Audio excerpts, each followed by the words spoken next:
All right, y'all. Welcome back. Today I got my dad with me. We got our house dresses on. I have on Don't even know. House dress. Jabalia. No, that ain't the name, but it's something like that. Jabalia. We're doing a mukbang. I'm gonna show y'all the food.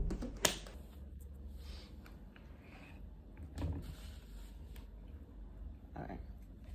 Our driver Joseph got it. Driver/friend, brother-in, all of the above.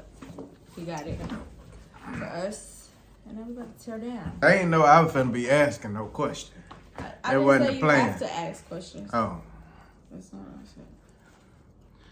but listen, man, that food's so good.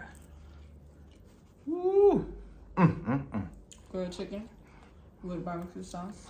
It hit you in the bottom of your gut, and then it just from there, like a phoenix, it just arises in a flame, and it just engulfs you with deliciousness.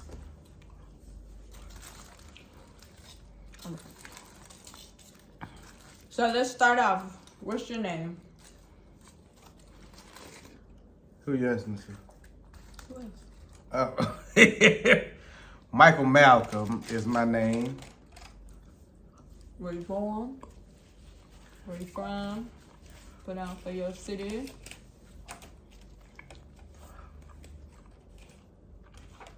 We eating. I don't want to get choked. Michael Malcolm, born and raised in Atlanta, Georgia. Was there for the most of my life.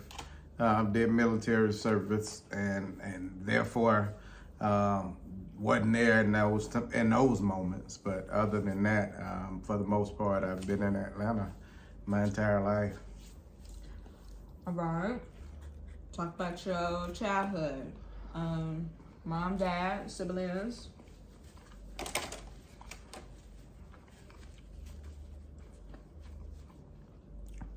Again, born and raised in Atlanta with a mother and father in the home. I was the oldest with my mom's kids. I was the oldest of 5, and I had 4 sisters under me. One of my sisters was born a couple of years or a year and some months before my oldest son, and so that's real odd and strange, but nevertheless, that would be the baby of our family. Shout out to Danielle, who's about to get married real soon. That is so funny. But yeah, shout out to you, Dan. Shout out to you, Dan. Let's do. How was it growing up as the oldest boy with several sisters, younger sisters? I mean,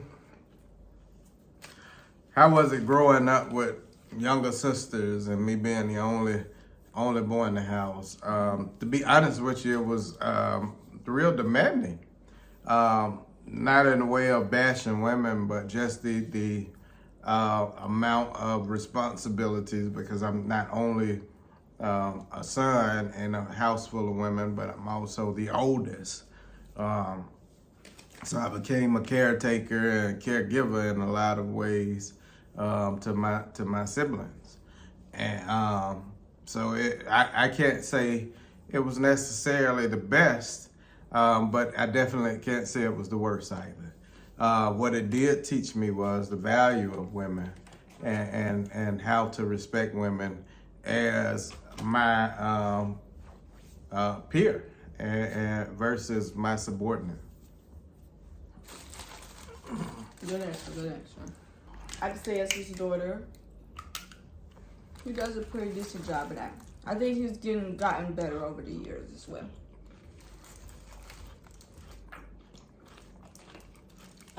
Let's see what's next. Once you bite into it and you really get into it, the pepper kind of dies down and it's easier to eat. But in the very beginning, it's real spicy and can really open your sinuses and put some sweat on the top of your head. I don't like that much pepper, y'all. Why do I want my nose running while I'm eating my food? Why would I want my mouth to feel like it's on fire while I'm eating my food? I'd rather enjoy it. That's the good part to me. It's not enjoyable.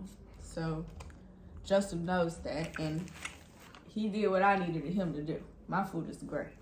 I don't have no spice issues. I ain't got no spices to use either.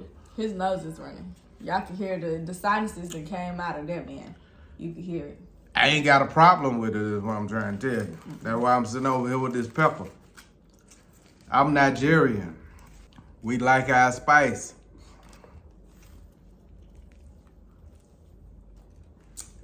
Take the higher one of people. So how did you feel finding out you were a dad? At first, and then once you found out you was having a girl later in life? Well, let me say, when I first found out I was going to be a dad, I was ecstatic. And that was my oldest son, Malachi. Shout out, Malachi. Love you, man. But I was ecstatic about him being born into this world. When my second son, Micah, who I love dearly as well, came along, I was a bit overwhelmed, to be honest with you, because we were young and we were still trying to form ourselves, and having as many kids as having two was a lot of responsibility. And so I was a bit overwhelmed with that one. And then when Marasia came along, it was just, I don't know, it was written. And I knew it was going to be a girl, and had seen her and everything else. And so you got to explain that. So he had a dream about his children. So I had a dream about my kids before any of them got here. And I saw 3 kids, and 2 of them were boys, and one of them was a girl, and the girl was the baby. She was actually the one that was in the pulpit preaching while the boys were operating, doing whatever they were doing. I think Malachi was beating the drums and Mike was doing something, I can't remember.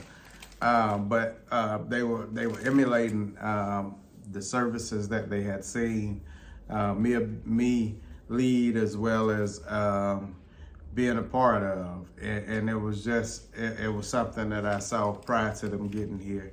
And so again, when Marasia was born, I had already seen her and knew she was gonna come, and it was just a fulfillment. And I was ecstatic because I had 2 sons, and that was my baby girl. Ask me how I felt about it now. We don't want no. We do not want to know. No, we don't.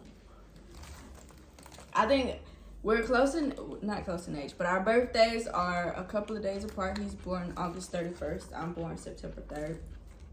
So we're very alike. Aside of DNA of course just plays a role in it. We are both Virgos. So we are both very similar in just our characteristics. And DNA just makes it worse. He gets on my last nerve. So get on mine. So, yo. Stay on mine and in my pocket. Damn. I got a girl. What do you enjoy about dadhood?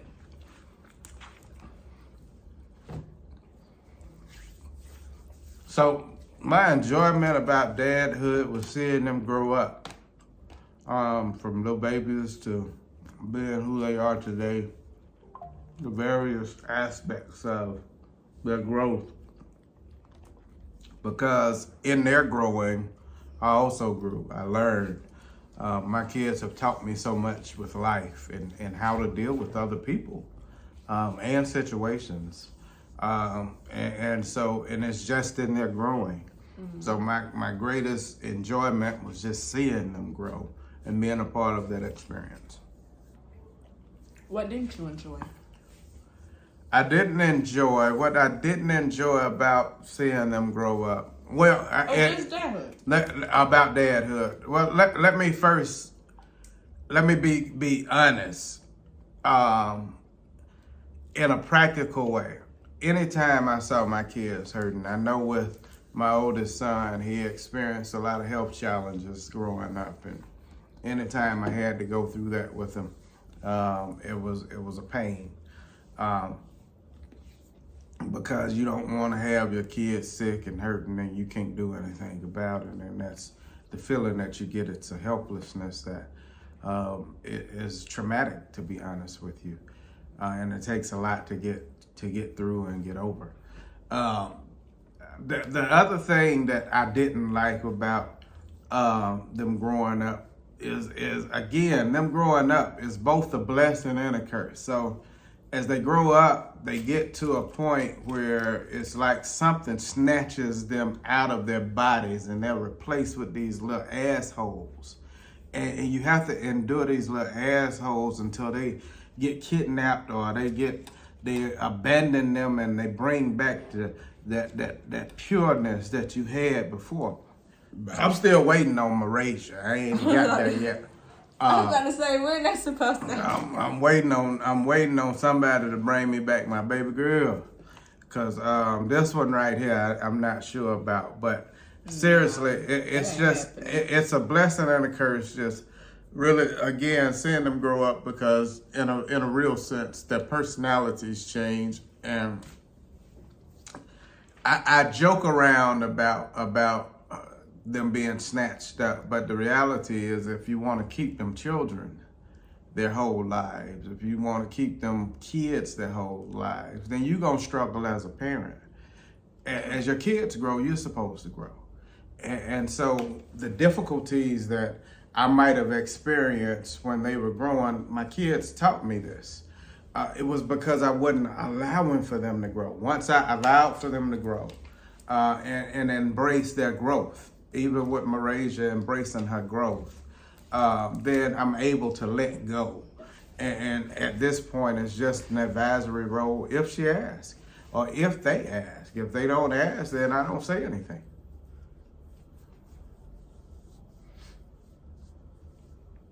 Now, I articulate myself, I'm pretty doggone smart. All right. Oh, let's tell them. You graduated where from?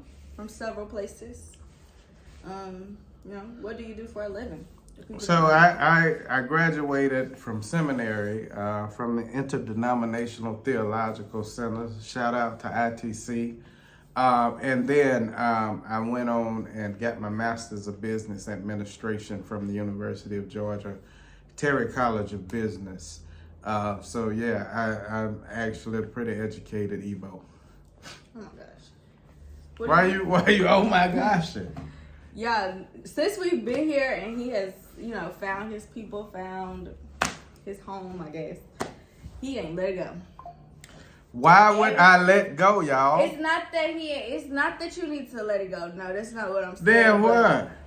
Y'all, I'm Igbo this, I'm Igbo that. I'm Igbo. Oh, look. I'm Nigerian. In the street. Look who is that. Yes. That's like, they're my people. We can't go 5 minutes without him saying something about it. It's just Because all they're of my people. It's all of you. Listen, there is something remarkable, beloveds, about you being able to find who your people are, especially as those of us who live in the diaspora, who were separated from our origins due to slavery and white supremacy and capitalism. When you finally get to know who you are and know who your people are, and you see people who look exactly like you, it's amazing. I can't explain the feeling. I'm still trying to articulate it, and I just haven't been able to articulate it quite like I want to, but I would liken it to something along the lines of you finding your mother after having lost your mother for years on years. You knew that voice, you knew that smell, you knew that presence, but you just couldn't find your mama. Yeah. And you finally get to find your mama. You see your mama and you embrace your mama, and your mama embraces you. And it's just something about experiencing that that it feels like that, but even more. And so yeah, that's That's why I keep talking about Nigeria, and I'm Nigerian, and I'm Igbo, because I am a weary tribe. That's who we are. When they say when you come to Africa and you get like a home feeling, and I mean, let me not say just Africa. Let me say Nigeria specifically, Lagos even more specifically. Like you feel like you at home. They were not lying. Like it literally feels like a big old family reunion. Your cousins, your aunties, your uncle them. Like it just your mama, your grandma, your like even the ones who passed away. Like you even get an ancestral feeling about it.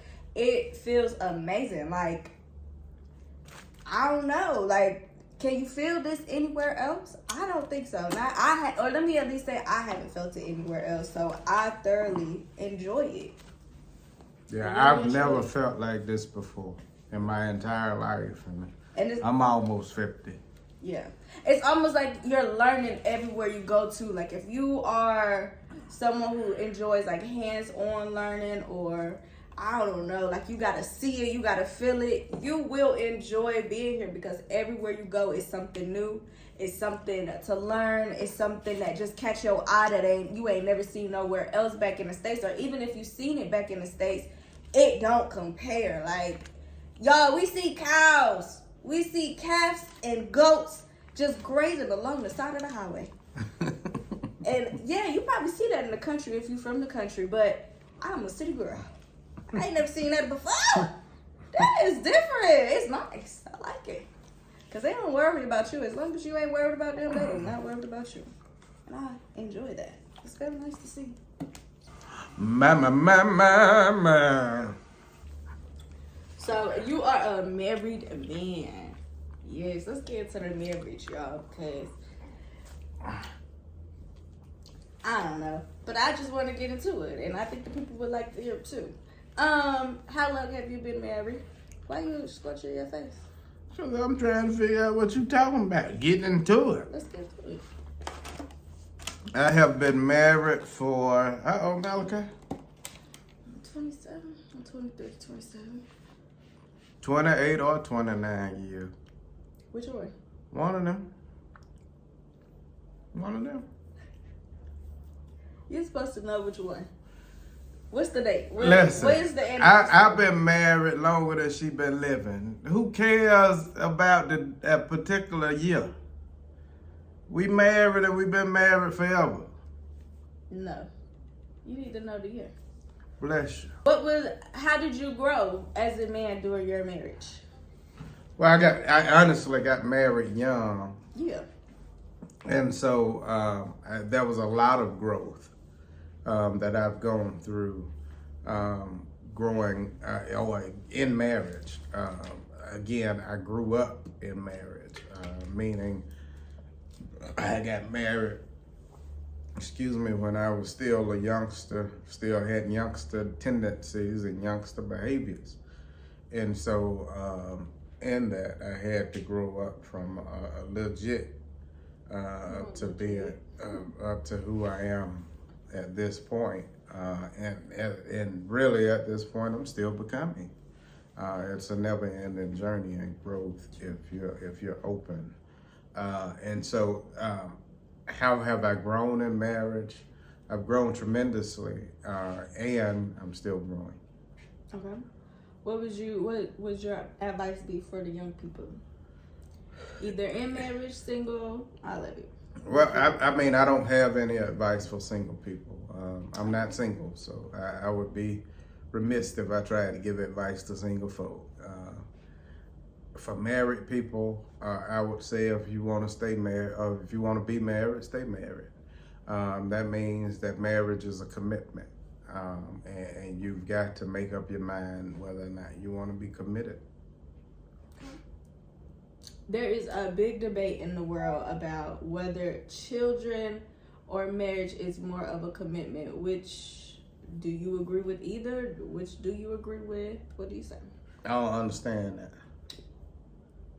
Is children or marriage a commitment? Like, which one is more of a commitment? I mean, your kids are your kids.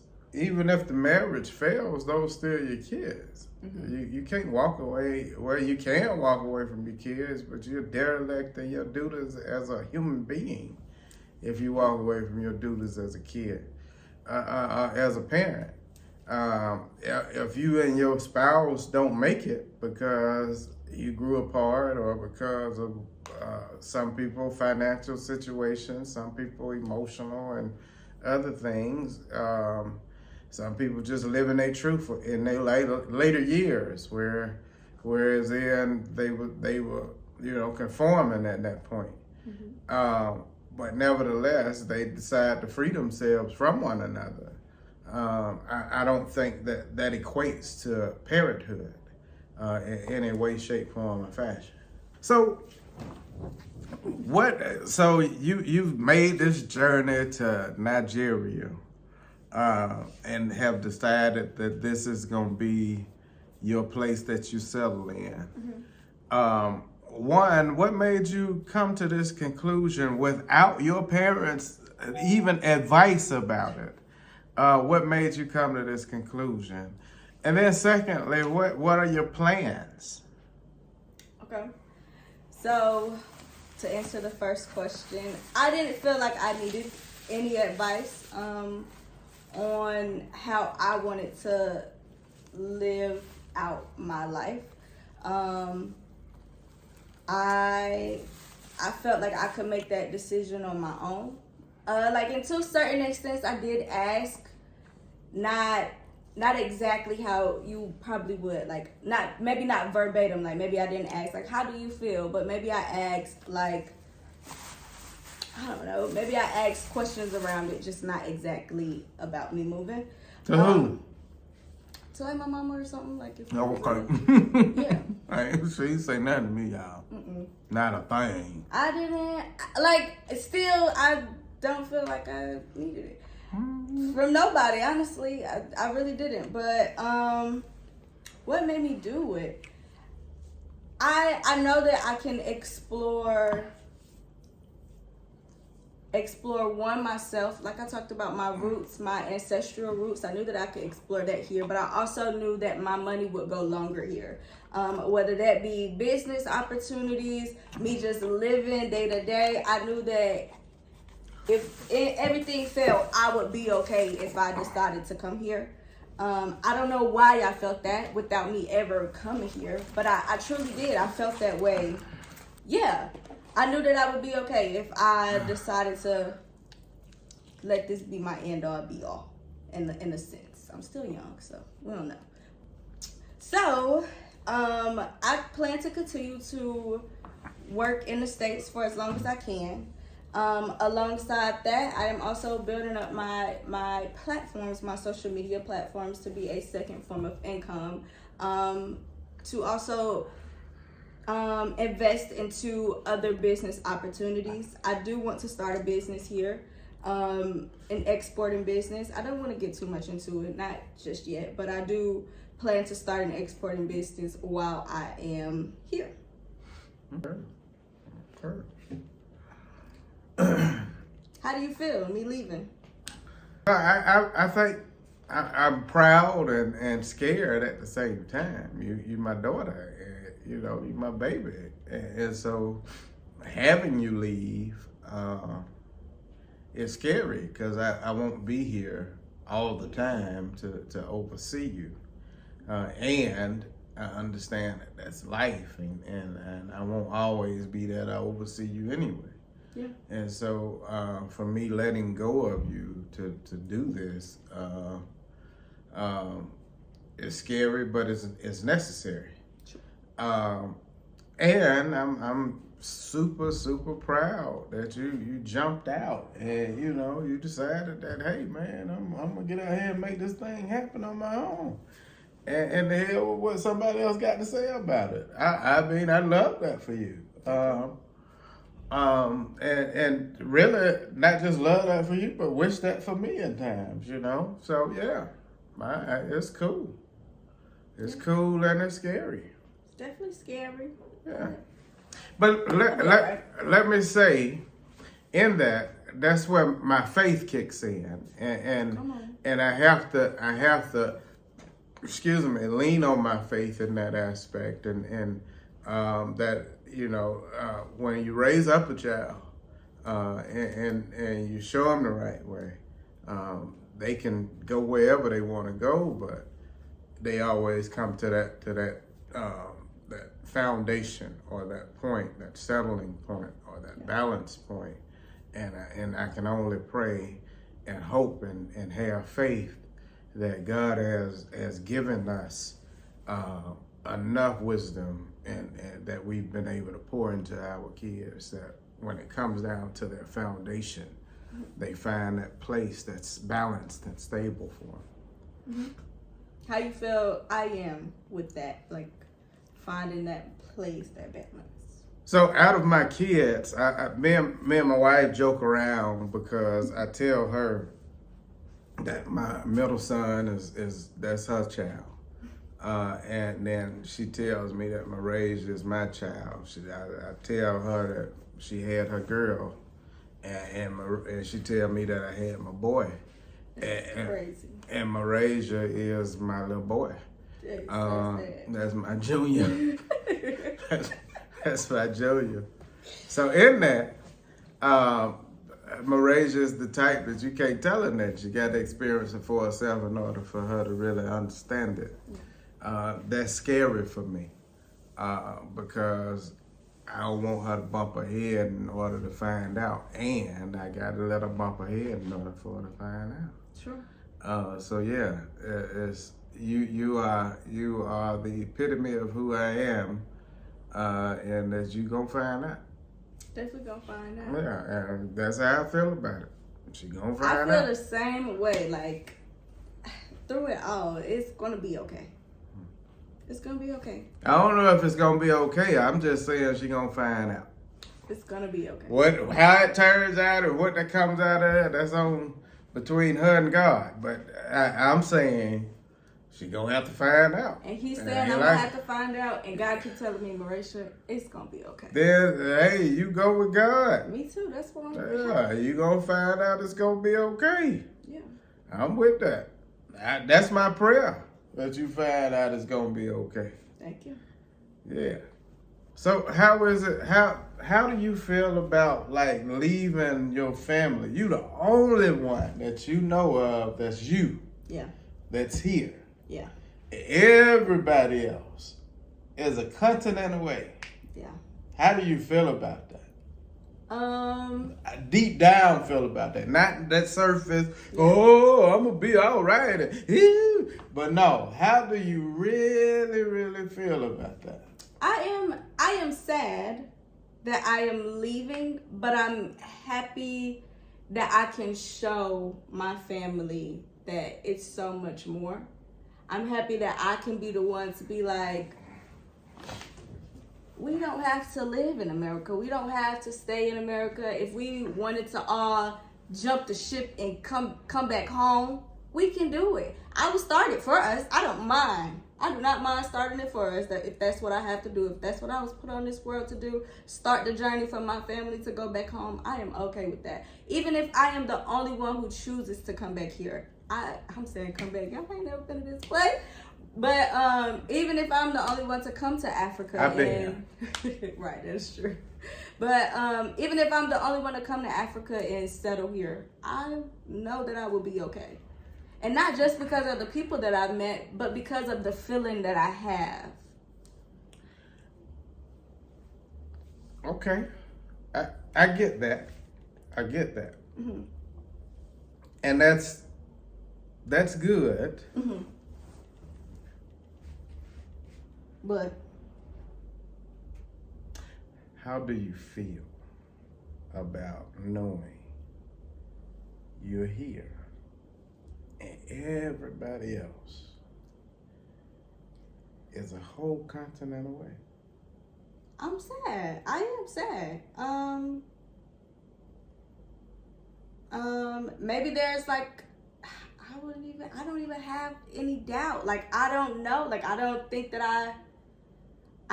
I feel anything other than sad and happy. I really don't think that I do. Not at this point. Maybe because you're still here. Maybe after you leave, a different feeling will come over. I already know I'm going to cry. I already know that is going to happen. That's just, I'm going to do that. Cry for your dad. Yeah. You going to cry for your dad. All right. You going to cry for your dad. Yes, I am going to cry. I am crying that you're leaving. I am crying that I will be away from my family. And not just a short little distance, not a couple of hours, like almost a day at this point. So yes, that saddens me, but I'm happy that this is my experience. Absolutely. I don't have no other feelings, not right now. I just wanted to know. I just wanted to know. I wanted to cut through the surface. I know you living your best life and all of that other stuff, jazz that y'all be saying, but at the same time you real and you got real feelings, sure. And I want to make sure that I speak to your feelings. Mm-hmm. I am over the moon with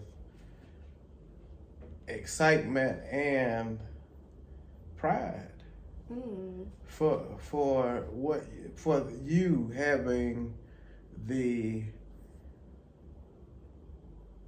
courage to explore. Mm-hmm.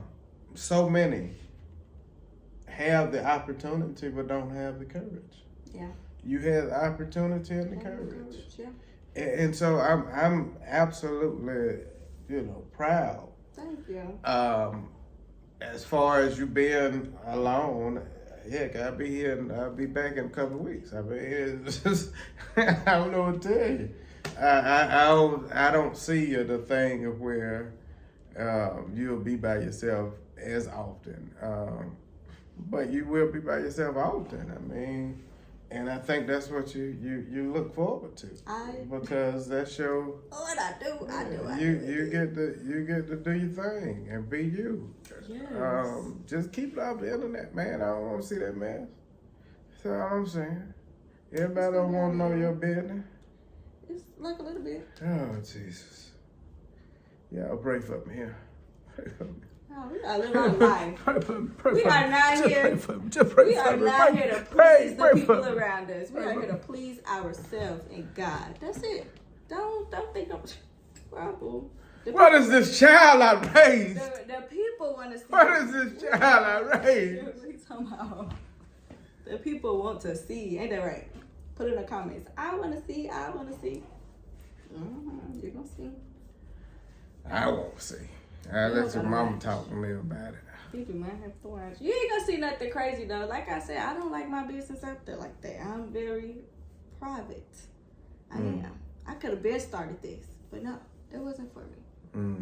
I had to grow. You gotta grow a little conscious, subconscious before you do this. Okay. You done? Listen, I've been done. Ready to watch TV. All these beautiful African women with their beautiful African dialect. All these women with their little strong dialect. And they go, ow! Ay!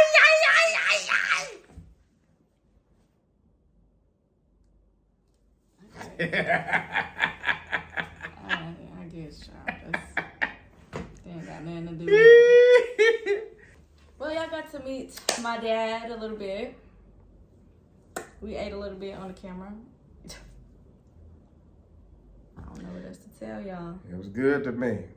It was delicious. Good Nigerian meal. All right, y'all. This was a great one. A great conversation with my dad. He is a photographer. Atlanta, Birmingham. Anywhere.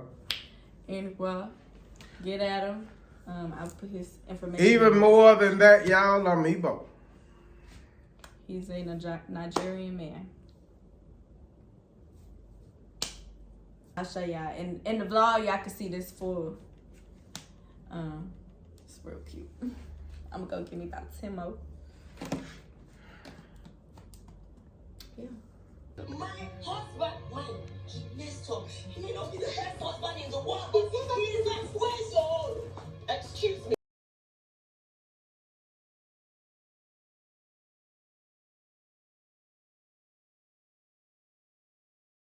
Toodles.